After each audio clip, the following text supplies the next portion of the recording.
दोस्तों नमस्कार। दोस्तों आज का विषय है कि माननीय इलाहाबाद उच्च न्यायालय ने एक जजमेंट किया है। आज उस जजमेंट को लेकर के मैं चर्चा करना चाहता हूं। और जजमेंट यद्यपि 10-12 साल पुराना है, लेकिन मुझे लगा बहुत अच्छा जजमेंट है, इसलिए मैं इसको ही चर्चा करता हूं। सेकेंड अपील है 579 ऑफ 2010 और उसमें याचिकाकर्ता हैं सुखराम एंड अदर्स बनाम श्रीमती नर्मदा देवी एंड अदर्स और हॉनेबल जस्टिस राकेश तिवारी द्वारा जजमेंट किया गया है। इसमें दोस्तों पहले इसके फैक्ट्स देख लेते हैं कि क्या मामला है और इस मामले में कैसा जजमेंट आया है। क्योंकि दोस्तों ये नमूने हैं। नमूने का मतलब है जैसे आप कहा गया है कि दूसरे के अनुभव से सीखना चाहिए। आपका अगर मामला इसी तरह का है तो किस तरह के जजमेंट आ रहे हैं, उन जजमेंट्स को अगर आप समझ लेंगे तो आपको फायदा ये होगा कि अगर आपका उसी तरीके का मामला है तो लगभग उससे मिलता जुलता ही जजमेंट आपका आएगा।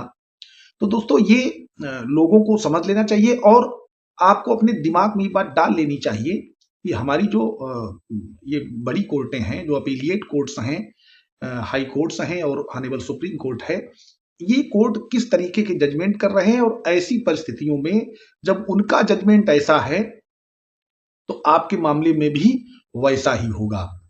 अब दोस्तों आज देखते हैं इस केस के फैक्ट्स। इसमें जो इसका जजमेंट है दोस्तों वो 2010 का ही है, 26/5/2010 का। इसमें मामला ये है कि एक जमीन है। ये मामला कहां का है ये भी समझ लें। ये अलीगढ़ का केस है। वहां अपर सिविल जज जूनियर डिवीजन 3rd में ये जजमेंट हुआ था और इस जजमेंट के बाद उसकी डिक्री बनी थी। जजमेंट 2002 में हुआ था और उस जजमेंट की डिक्री को फर्स्ट अपील में चैलेंज किया गया।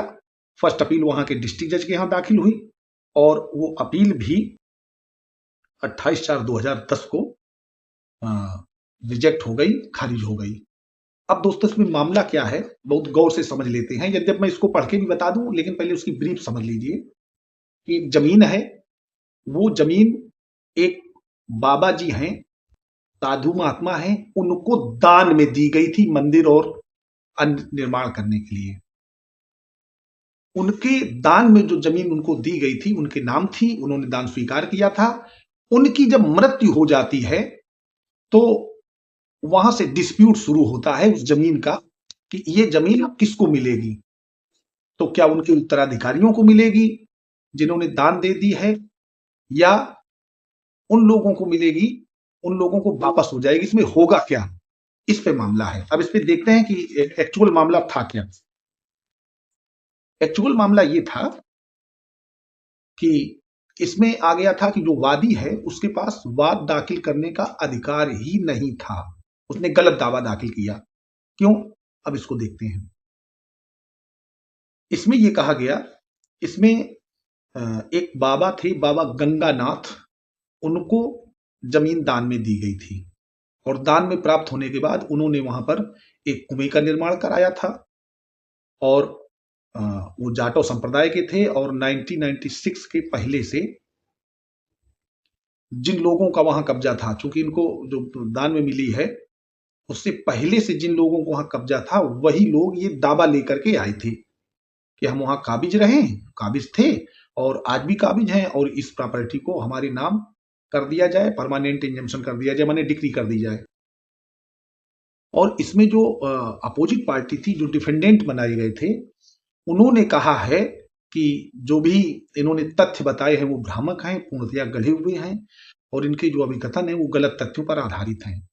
उन्होंने कहा है कि हम प्रथम संवर्ग हित के जो पूर्वाधिकारी हैं रोशनलाल, उनकी संपत्ति के काबिज और स्वामी हैं और भूखंड संख्या भी दिया है, उसका एरिया दिया है। उसके हिस्से पर इन्होंने विधि विरुद्ध कब्जा कर लिया है और उसी विधि विरुद्ध कब्जे के आधार पर कब्जा कर लिया था। इसीलिए ये एक दावा दाखिल किया गया है और इसको रोशनलाल ने दाखिल किया। इस बात की डिक्री 31/7/1978 को हुई थी और उक्त डिक्री के विरुद्ध प्रतिवादीगण कभी सेकेंड अपील में नहीं गए और न ही 6/11/1979 को इनकी फर्स्ट अपील जो है वो खारिज कर दी गई थी। न ही इन्होंने कोई पुनर्विलोकन कराया है किसी भी आदेश के विरुद्ध, प्रथम अपीली न्यायालय के निर्णय और आदेश के विरुद्ध न ही इनका कोई पुनर्विलोकन हुआ है, माने रिव्यू हुआ है। और नहीं, रिव्यू भी इनका नामंजूर किया गया था। सॉरी, रिव्यू तो इन्होंने डाला था कि इसमें एक बार और देख लें, तो वो भी खारिज हो गया है। और ये भी कहा कि प्रतिवादीगण जो हैं वो द्वितीय वर्ग के उत्तराधिकारी हैं रोशनलाल के। और एक जो मूल बात चला है, रोशनलाल बनाम रामचरण वो अंतिम अपनी डिग्री प्राप्त कर चुका है। अंतिमता माने उस डिग्री के विरुद्ध जो अपील हुई थी वो रिजेक्ट हो गई, उस अपील का रिव्यू किया वो भी रिजेक्ट हो गया, माने फर्स्ट अपील। तो ये जो आदेश है ये अंतिम आदेश हो गया है। इसके बाद ये सेकंड अपील आई हुई, क्योंकि हम सेकंड अपील की चर्चा कर रहे हैं। और इन्होंने ये भी कहा कि 43 वर्ष 1983 में कब्जे हेतु प्रस्तुत किया गया था मुंसिफ कोइलरीगढ़ में, इसके निष्पादन का माने एग्जीक्यूशन का मामला। इनका यह भी मामला है कि प्रतिवादीगण वाद की संपत्ति के परिधान को सिर्फ रोकने के लिए ये वाद लाए हैं। इनको संपत्ति से कोई सरोकार नहीं है। और रोशनलाल ने विक्रय विलेख दिनांक 11/2/1960 के जरिए प्रीतम चंद जैन और अन्य से ये जगह खरीदी थी। प्रीतम चंद जैन ने सुखराम और सूखा 1959 को पंजीकृत विक्रय विलेख के जरिए खरीदी थी और तब से ये काबिज चले आ रहे हैं। उनसे उक्त रोशनलाल को इनके बेची गई संपत्ति को खरीदा था। इस प्रकार प्रतिवादीगण तथा इनके पूर्व हिताधिकारी 1971 से पहले सप्ताह से इसका विध विरुद्ध कब्जा लिए हुए था और आज तक निरंतर काबिज चले आ रहे हैं। अब मामला क्या आया, फिर इनसे पूछा गया वहां हानिबल हाई कोर्ट में, क्योंकि यहां पर लोग उल्टे सीधे दावे ले आते हैं, उल्टी सीधी बात बताते हैं, लालच में वो इतना गिर जाते हैं, उनको यह एहसास नहीं रहता कि हम जो मुकदमा लड़ने जा रहे हैं, क्या हम उस मुकदमे को लड़ने का लोकस हमारे पक्ष में है या नहीं है। लोकस का मतलब होता है वाद लाने का अधिकार, क्या कोई राइट एराइज हो रहा है आपका। तो वहां हानिबल हाई कोर्ट में पूछा उनके वकील साहब से, इसके पैरा 10 में दिया है कि न्यायालय ने अपीलार्थीगण के विद्वान अधिवक्ता से प्रश्न पूछा कि मामले में इनकी हैसियत तथा सुने जाने का अधिकार क्या है, माने आपको क्यों सुना जाए, आपका क्या टाइटल है। अब वकील साहब से पूछा माने आपके पक्षकार के लिए पूछा। तो अपीलार्थीगण के विद्वान अधिवक्ता ने जवाब दिया कि वादीगण अपीलार्थीगण जाटव संप्रदाय के हैं, माने जो वादीगण हैं अपीलार्थीगण हैं ये जाटव संप्रदाय के हैं, तथा बाबा गंगानाथ भी जाटव संप्रदाय का था, माने जिसको ये जमीन दान दी गई थी, जिस व्यक्ति की ये लैंड उस समय थी वो जाटव संप्रदाय का व्यक्ति था, अतः इनका वादग्रस्त संपत्ति में हित है। आप समझिए, इस तरीके के दावा लोग लाते हैं कि एक व्यक्ति किसी एक स्पेशल कैटेगरी का है, आप भी उसी कैटेगरी के हैं, तो क्या आपको उसकी संपत्ति मिल जाएगी, आपको कोई लोकस बनता है, कोई दावा लाने का अधिकार बनता है। तब इस पे जो जजमेंट हुआ है उसको सुन लीजिएगा, बहुत इंपॉर्टेंट है। अपीलार्थीगण के विद्वान अधिवक्ता को सुनने के पश्चात और अभिलेख के परिशीलन के बाद यह प्रतीत होता है कि पंजीकृत विक्रय विलेख द्वारा अन्य भूखंडों के साथ साथ 100 भूखंड को भी क्रय साबित किया गया है तथा इस पर काबिज चला आ रहा है। वादीगण अपीलार्थी का मामला सुने जाने का अधिकार ही नहीं है, माने आप जो इस मुकदमे में वादी थे या अपीलार्थी थे उनका मुकदमा सुने जाने का राइट ही नहीं है। भूमि को कथित तौर पर बाबा गंगानाथ को दान दिया गया था, जिसे वादीगण द्वारा साबित नहीं किया जा सका है।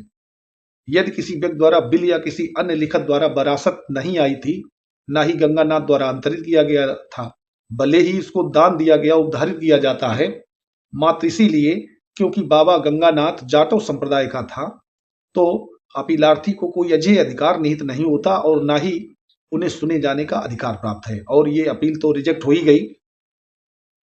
इसमें कहने का अर्थ ये था कि एक बाबा गंगानाथ नाम के व्यक्ति हैं, उनके लिए कहा गया कि इनको जमीन दान में दी गई थी, लेकिन कोई दान पत्र प्रस्तुत नहीं किया गया, ना ही ये साबित हो पाया कि इनको जमीन दान में मिली। और बाबा गंगानाथ की मृत्यु के बाद द्वितीय श्रेणी के उत्तराधिकारी के रूप में आप आते हैं, दावा लाते हैं और इतनी लंबी प्रोसीडिंग के बाद आप मुकदमा हार जाते हैं केवल एक कमेंट्स के साथ। न्यायालय पूछता है कि आपको दावा लाने का ही अधिकार नहीं है। तो दोस्तों, ऐसे मामलों में हमारी राय है, कोई मुकदमेबाजी करने के पहले सोचें, समझें, विचार करें। और अगर ऐसा लग रहा है कि ये गलत प्रोसीडिंग हम कर रहे हैं, तो अपने अंतःकरण से भी पूछें कि आपका राइट कैसे राइज हो गया। और अगर आपको कोई राइट मिल रहा है तो आप बिल्कुल लड़िए, बेशक लड़िए, लड़के जीतिए, जीत करके उस मुकाम को हासिल करिए। दोस्तों, जो भी कोई ऐसा ऑर्डर या जजमेंट आता है जो आप लोगों तक पहुंचाना जरूरी हो, तो मैं प्रयास करता हूं कि आप लोगों तक पहुंचाऊं। अगर हमारा वीडियो आप लोगों को अच्छा लगता है तो वीडियो को लाइक कर दें और अपने दोस्तों को शेयर करें। और अगर चैनल पर नए हैं तो चैनल को सब्सक्राइब कर लें। धन्यवाद।